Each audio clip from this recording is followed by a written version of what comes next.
If you want to maintain your privacy while using Google Calendar, you can hide your online status from others. Follow these steps to adjust your settings accordingly. Step 1. Open Google Calendar.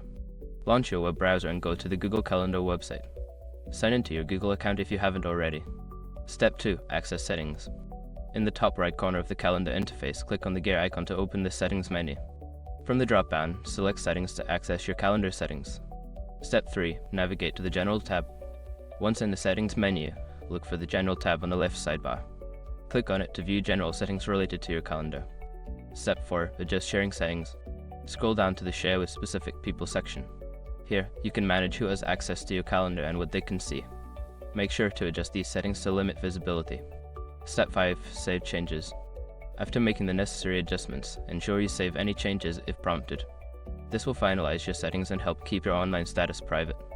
By following these steps, you can effectively hide your online status on Google Calendar and maintain your privacy.